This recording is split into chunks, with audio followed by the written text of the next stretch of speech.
अशी आशा आहे की उत्तमराव वाघ साहेब जर विधानसभेला 2024ला जर विधानसभेमध्ये आम्ही पाठवलं त्यांना, तर आमचे जे कामं आहेत जे की आतापर्यंत झालेच नाहीत, कुठला घरकुलाचं म्हणा, मुलांच्या शिक्षणाला स्कॉलरशिप, विशेष महत्वाचा मुद्दा असा आहे, साहेबांनी एक दवाखान्याची योजना आणलेली आहे 10 लाखापर्यंत, जी आतापर्यंत कोणी राबवलेली नाही.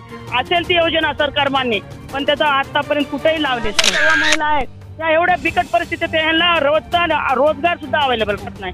कुणी धुणं धुवायला जाते, कुणी भांडे घासायला जाते, संध्याकाळी आल्यानंतर त्यांना 2 टायमाचं जेवण घ्यायला सुद्धा त्यांना पैसे नसतात. बघू शकता, मी आहे चाकूर तालुक्यातल्या हनुमंतवाडी येथे उत्तमराव वाघ यांचं जे निवासस्थान आहे त्या ठिकाणी मी आलेलो आहे. अनेक महिला या ठिकाणी आलेल्या आहेत. नेमक्या कशासाठी आलेल्या आहेत या महिला उत्तमराव वाघ यांच्या निवासस्थानी, हे मी जाणून घेण्यासाठी आलो आहे. बघू शकता तुम्ही, अनेक महिलांनी या ठिकाणी भेट देण्यासाठी आल्यात. या भेटीचं नेमकं काय उद्देश आहे, कशासाठी, कोणत्या कारणासाठी महिला आलेल्या आहेत, हे आपण जाणून घेणार आहोत. मासूम शेख माझ्यासोबत कॅमेरामॅन आहेत. तुम्ही बघू शकता, उत्तमराव वाघ यांचं हे निवासस्थान आहे. मागील अनेक महिन्यापासून उत्तमराव वाघ यांच्या माध्यमातून जे कामे होत आहेत आणि महिला जे आहेत नेमक्या कोणत्या कारणासाठी आलेल्या आहेत हे मी जाणून घेण्याचा प्रयत्न करणार आहे. काकू, कुठून आलात तुम्ही? अहमदपूरहून. अहमदपूरहून आलात. काय नेमकं कारण काय? काय आम्ही साहेबाकडं आशेनं आलो की आमचे काम सर्व व्हावं, आमच्या मुलाबाळांची सोय व्हावी आणि आम्हाला पाहिजे ते योजना भेटावी आणि त्याने आमचे जास्तीत जास्त काळजीपूर्वक आमचे कामं करून द्यावे एवढीच अपेक्षा आहे आमची. मला सांगा, आजपर्यंत तुमचे कामे झाले नाहीत? नाही झाले आमचे कामं, कोणत्याही आमदाराने किंवा खासदारांनी आतापर्यंत केलेले नाहीत. आम्हाला कबलनामे भेटलेले नाहीत, आम्हाला घरकुल भेटलेले नाहीत आणि लाईट बिल आहे तर आम्हाला जास्तीत जास्त बिल येते, ते पण महिनेवारी भरावं लागते आणि नळपट्टी पण आमच्याकडून घेतात नगरपालिकेचे लोक. त्याच्यामुळं आमची परिस्थिती खूपच आहे, बिकट आहे. बघू शकता तुम्ही, या इतक्या महिलांपैकी पहिल्या महिलेची ही प्रतिक्रिया आहे. अनेक महिला आहेत, मी त्यांच्याकडे जाण्याचा प्रयत्न करणार आहे. नेमकं काय प्रॉब्लेम काय तुमचा आणि कसं, कोणत्या उद्देशाने आला? उद्देश असा आहे की हे जे आहेत उत्तमराव वाघ प्रतिष्ठान जे निर्माण केलं या साहेबांनी, आज जवळजवळ 3 वर्षापासून हे कार्यरत आहेत सामाजिक कार्यामध्ये. आता कोरोना काळामध्ये 2020ला जेव्हा कोरोना झाला तेव्हा अशी परिस्थिती होती की घरात खायला अन्न मिळत नव्हतं आम्हाला. इतक्या दुर्गम मधलं इतका निर्धन महिला होता आम्ही. आर्थिक बेकारी, बेरोजगार. माझं पोस्ट ग्रॅज्युएशन झालेलं पण मला कुठं काम मिळत नाही. मी विनायकराव साहेबासोबत सुद्धा काम केलं आणि त्यांनी असं कुठलं काम कंपल्सरी मला दिलं नाही. बाबासाहेब पाटलासोबत तर मी काम केलेलं नाही, पण त्यांचे नगरसेवकाचे कामं मी केलेले आहेत. म्हणजे राजकारणाचा थोडा बहुत अनुभव आहे, पण असे कुठलेच आपल्याला काम केले नाहीत. पण मला अशी आशा आहे की उत्तमराव वाघ साहेब जर विधानसभेला 2024ला जर विधानसभेमध्ये आम्ही पाठवलं त्यांना, तर आमचे जे कामं आहेत जे की आतापर्यंत झालेच नाहीत, कुठला घरकुलाचं म्हणा, मुलांच्या शिक्षणाला स्कॉलरशिप, विशेष महत्वाचा मुद्दा असा आहे, साहेबांनी एक दवाखान्याची योजना आणलेली आहे 10 लाखापर्यंत, जी आतापर्यंत कोणी राबवलेली नाही. असेल ती योजना सरकार मान्य, पण त्याचा आतापर्यंत कुठेही लावलेच नव्हता. मग ती योजना जी आहे ते प्रत्येकाच्या घरात असा एक आजारी माणूस आहे, 1 किंवा 2 रुग्ण असे भरपूर आहेत, पण चाराने नसल्यामुळे सरकार दवाखान्यामध्ये जावं लागतं, 2 तासात रुग्ण जातो. पण 10 लाखाची जी योजना आणलेली आहे साहेबांनी, त्यांनी असं स्पष्ट सांगितलेलं आहे की त्या योजनेचा पुरेपूर लाभ महिलांना देण्यात येईल. आणि ह्या ज्या सर्व महिला आहेत त्या एवढ्या बिकट परिस्थितीत यांना रोजगार सुद्धा अवेलेबल होत नाही. कुणी धुणं धुवायला जाते, कुणी भांडे घासायला जाते, संध्याकाळी आल्यानंतर त्यांना 2 टायमाचं जेवण घ्यायला सुद्धा त्यांना पैसे नसतात. मग या ह्याच्यामधून जे आहे साहेबांनी सांगितलेलं आहे की पुढे चलून जर विधानसभेला जर मी आलो तर तुमच्या आर्थिक समस्या मी महिलांना जास्तीत जास्त रोजगार उपलब्ध करून देणार आहेत. आणि मला आशा आहे की त्यांनी उपलब्ध करून देतीलच, ही मला आशा आहे. कारण हे काय पैशाचा हे नाही, काय 4 दिवसाच्या पैशाचा कारभार नाही, काय नाही, ही 5 वर्षाचा कारभार आहे. 5 वर्षामध्ये यांनी महिलांचं जीवन बदलावून टाकतील, हे आम्हाला आशा आहे, म्हणून आम्ही आलो. तर अतिशय आशादायी प्रतिक्रिया या महिलांच्या माध्यमातून व्यक्त होताना तुम्ही बघताय. कारण अन्न, वस्त्र, निवारा ह्या मूलभूत गरजा सुद्धा आम्हाला व्यवस्थित मिळत नाहीत, अशा प्रतिक्रिया या महिलांकडून येत आहेत. काय वाटतंय तुम्हाला काकू, उत्तमराव वाघ साहेब हे सगळं तुमचं पूर्ण करतील असं वाटतंय तुम्हाला? वाटते ना, करत्यालच ना. आम्हाला गोर गरिबाचं चांगलं करावं, लेकराचं शिक्षण करावं, घरकुली द्यावं. आम्हाला लई मजबुरी आहे आमची, आम्हाला काम नाही, कुठं काम लागणार. कुठून आला तुम्ही? कुठून आला? आम्ही अहमदपूर इंद्रनगरहून आलेले आहे. आम्ही एवढंच आम्ही बोलतो. धन्यवाद. आणखी काही महिलांकडे जाणार आहे मी. काही कुठून आला तुम्ही? अहमदपूर. सर्व तुम्ही अहमदपूर आलात का?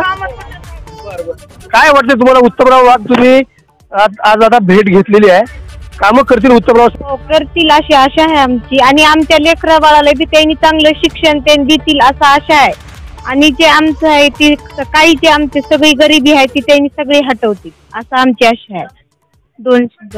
उन्हाचा पारा वाढलेला आहे, परंतु या महिला ज्या आहेत तितक्या भर उन्हामध्ये उत्तमराव वाघ यांच्या घरी निवासस्थानी स्थान मानून आहेत. काय मागणी केली तुम्ही आता उत्तमराव वाघकडे? आमच्या घरकुलाची, लाईट बिलाची, पुन्हा गॅसची, आमच्या गरिबीची ही मागणी त्यांना ते आम्ही बोलला, दुसरं काही नाही सर. वाघ मामा आम्हाला व्हावं असं वाटतंय बरं. ठीक आहे, ठीक. तर एकूणच जर आपण बघितलं तर या महिलांच्या माध्यमातून आपला हे प्रतिक्रिया आल्यानंतर आपण थेट उत्तमराव वाघ यांच्याकडे जाऊया. अहमदपूरहून इतक्या महिला तुम्हाला भेटण्यासाठी आलेल्या आहेत आणि काय शब्द दिलेला आहे तुम्ही त्यांना? नमस्कार, मी उत्तमराव चंद्रकांत वाघ, अहमदपूर चाकूर विधानसभा मतदारसंघ. आज जे आपण जीवन जगतो, अन्न, वस्त्र आणि निवारा आपल्याला मिळायला पाहिजे. पण तुम्ही बघता आपला देश स्वतंत्र झाल्यापासून महिलांचे किती प्रश्न आहेत ते त्यांच्या स्वतः अहमदपूरहून येऊन माझ्या निवासस्थानी आलेले आहेत आणि ते सांगत आहेत की बाबा आमचे 75 वर्ष झालं आमच्या समस्या सुटायला तयार नाहीत. आणि ते समस्या म्हणजे आम्हाला रोजगार नाही, आमचे लेकरं बाळ सुद्धा चांगले शिक्षण घेऊ शकत नाहीत. म्हणजे आम्ही कोणता जर आजार झाला तर आम्हाला आजाराला सुद्धा संघर्ष करावा लागतोय. ह्या जे समस्या आहेत, जे डॉक्टर बाबासाहेब आंबेडकरांनी लिहिलं संविधान त्यांच्या पूर्ण सर्व विरोधातले आहेत. आणि डॉक्टर बाबासाहेब आंबेडकरांनी लिहिलं की बाबा आमचे सगळा समाज सुखी राहायला पाहिजे. पण आपला देश स्वतंत्र झाल्यापासून आपला समाज कोणताच सुखाचा नाही. का तर आपल्या सरकारची ढसाळ व्यवस्था, ढसाळ मॅनेजमेंट, महिलाबद्दल काही धोरण नाही. जे शिकलेले पोरं आहेत, जे बेरोजगारी वाढलेले आहे त्यांच्याबद्दल स्वतंत्र धोरण नाही. आता जनतेला सुद्धा कळायला लागले की बाबा आमच्या मतदारसंघामध्ये चांगला माणूस, समाजाची सेवा करणारा, समाजाचे प्रश्न मिटवणारा हे जनतेला कळायला लागलेला आहे.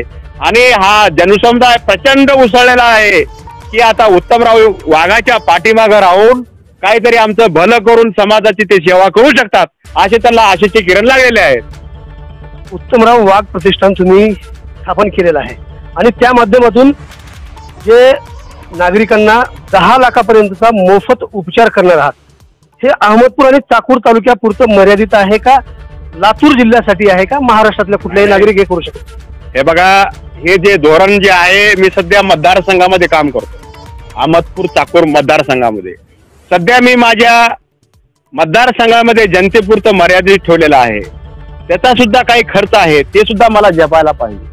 त्या हिशोबानं मी आपल्या अहमदपूर मतदारसंघामध्येच मी नियोजन लावलेलं आहे की बाबा आमचा कोणताही माणूस दगावला न पाहिजे. गरीब जरी असले, तुम्हाला माहित आहे मला पाठीमागं 2 महिन्यापूर्वी अटॅक आला. मग मी माझ्या स्वतःच्या मनाला विचारलो की बाबा मला आज अटॅक आला तर 5 लाख रुपये लागतात, आमच्या गोरगरिबाचं काय? आणि जेव्हा मी दुरुस्त झालो त्याच्यानंतर हा निर्णय घेतला की माझे गोरगरीब सुद्धा माझ्यासारखा उपचार घ्यायला पाहिजे आणि ते न दगावता ते आनंदित उपचार घेतला पाहिजे. आणि हा उपचार तुम्हाला वाटायचं की कुणातरी छोट्या हॉस्पिटलमध्ये, मी माझ्या फेसबुकवर, व्हॉट्सअपवर टाकलेले आहेत, जे की आपल्या महाराष्ट्रामध्ये नामांकित 22 हॉस्पिटल आहेत आणि ते गंभीर आजारावर ते हॉस्पिटल मात करू शकतात.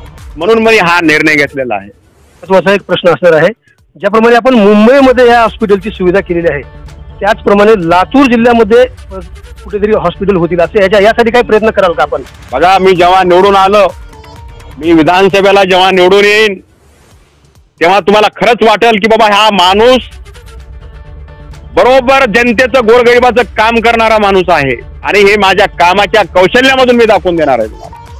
मतदारसंघामध्ये विकास काय असतो, आता तुम्ही स्वतः महिलाला विचारले की बाबा तुमच्या काय काय समस्या, त्यांच्या जीवनाची हर एक समस्या आहे की त्यांनी सॉल्व्ह सुद्धा करू शकत नाहीत.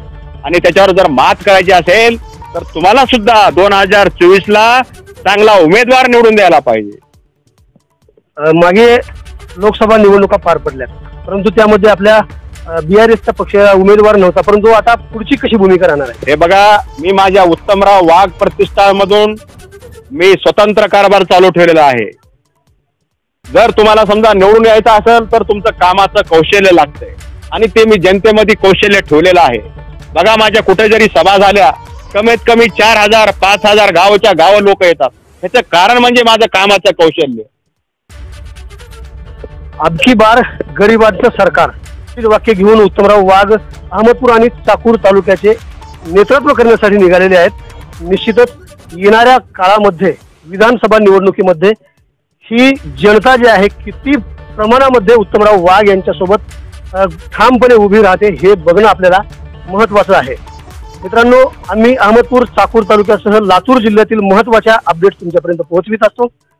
त्याकरिता आमच्या चॅनलला सबस्क्राईब करा. ताजे आणि महत्त्वाचे अपडेट पाहण्यासाठी पाहत रहा ABN4 आवाज बहुजनांचा न्यूज लाईव्हचा कॅमेरामॅन मासूम शेख यांच्यासह शिवाजीराव गायकवाड, अहमदपूर, लातूर. पुन्हा भेटणार आहोत. आवाज बहुजनांचा.